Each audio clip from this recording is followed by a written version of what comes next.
you are not going to charm your way out of this one. A friend of mine in the State Department tells me that the FCC is about to come after me. Well, they probably just want to bestow some sort of award on you, Dorian. No, they want to revoke my broadcast license, as if you didn't know. Now, how dare you try to stop free journalism by stabbing me in the back? Well, I just wanted you to know how it feels, Dorian. You see, I still have a dagger in mind, the one you put there. Me? Yes, you. Do you think it's free journalism to manipulate and manage the news and make a fool out of me? Did you really think I'd let you get away with that? So you did file a complaint with the FCC? Of course I did. The moment you put Jeffrey McGrath on your telecast, you drew the battle lines. It's your neck or mine, dear. You talk as though I turned against you. What would you call it? I asked you, Dorian.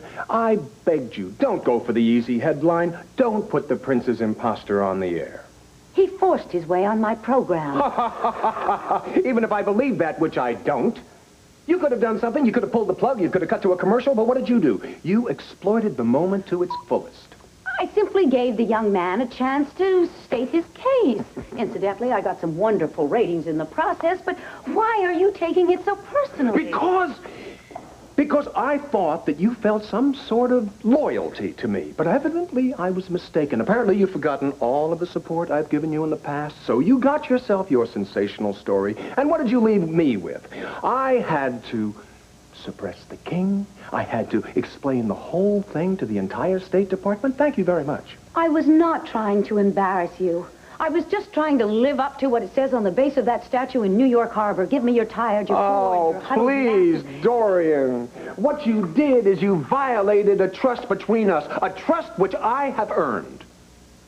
I understand that you were angry, Charles. But why didn't you come to me about it? Why did you have to go to the FCC first? You used your journalistic ethics. I used mine as a diplomat. But I did not ask them to revoke your license. Talk about splitting hairs. You know how much WVLE means to me, but you didn't think about that. You felt that you were wounded, so you decided to strike back. Hard and below the belt. Hey, wait now. Don't make me the villain in all this. I haven't called you the villain. Not yet. But I am calling you a liar. Ever since Jeff McGrath came to this town, all you've been giving me is evasions and half-truths. I don't know what you're talking about, Dorian. Oh, yes, you do.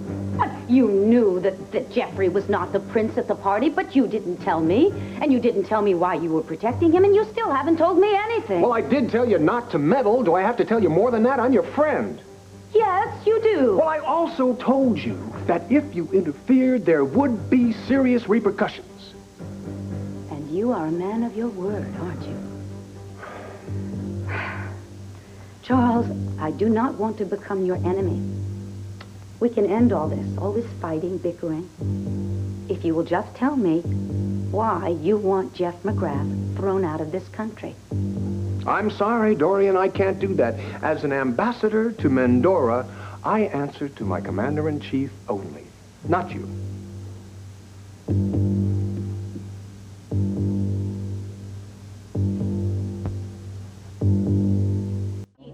And the whole thing just blows up in my face. May I say something? I mean, and I don't blame Jeff. Really, I don't. He's not the one who called the FCC and set them yapping at my heels.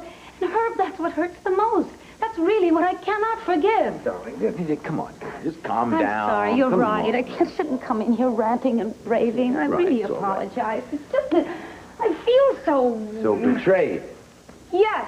Yeah, well, you know, a wise woman named Dorian Lord once told me that all's fair in love and war and politics. That's easy for her to say. I must admit, I'm surprised by Charles' tactics. Last I looked around, you and the ambassador were on the verge of being an item.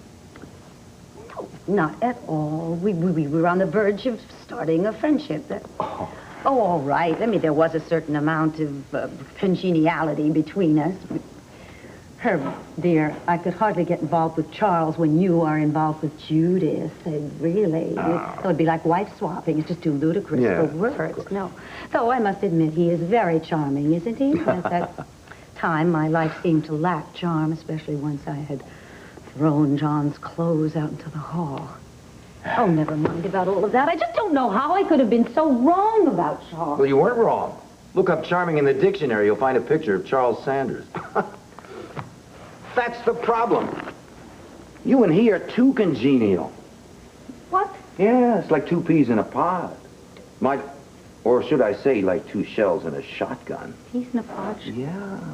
Oh, similarly explosive. Yes. You're both accustomed to command, and as long as the world obeys, you're all smiles. However, when things don't go your way...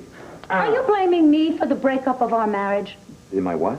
I mean, well, just because our marriage failed doesn't mean that I cannot succeed at a relationship with a man who is just as forceful and sure of himself as I am. Darling, in Charles Sanders, you may have met a man who is even more forceful and sure of himself than you are, with power at his fingertips that you can only dream about. Charles Sanders is all-powerful. No reflection on you. My dear, I may lack his firepower, but I still have ammunition of my own. What sort of ammunition? Now, Dorian, I know that look. Now look, have you been snooping around in Charles's background? Herb, would I stoop to snoop? Does July follow June? I was not looking for dirt, honestly. I just happened to stumble across certain information, and you've got to promise not to breathe a word. Dorian, come on. All right. The French have a phrase for it. Cherchez la femme. That's it?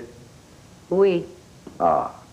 Charles has been involved with a lot of women, and everybody knows it. Oh, but do they know about a very special woman? A certain woman very well connected to the Mendoran throne who's been having an affair with Charles for years. Marissa. You knew about her? Judith told me.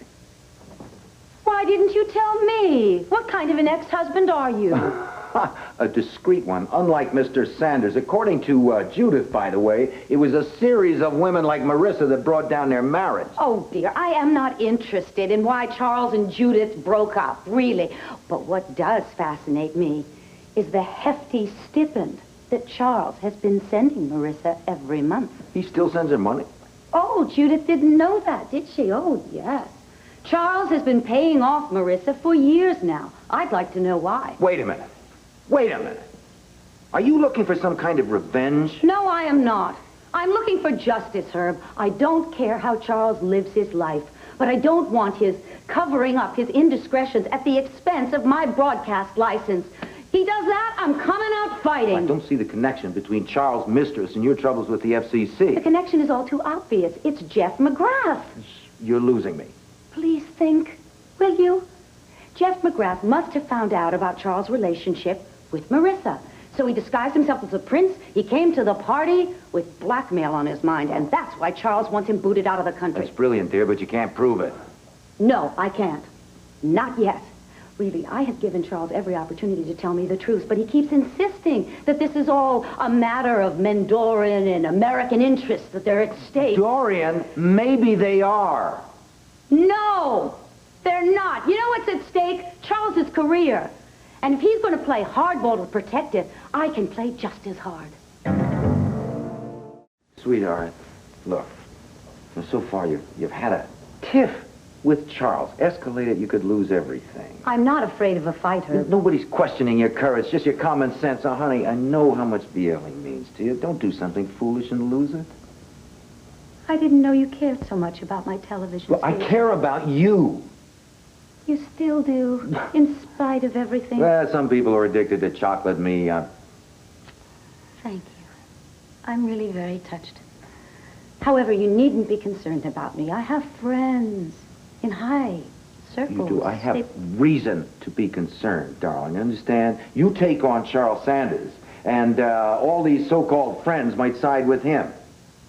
I'm willing to take the chance. Besides which, I know of somebody who can give me some information. What sort of information? Goodbye, dear. Dorian. Really. Thank you for all your help. What sort of information?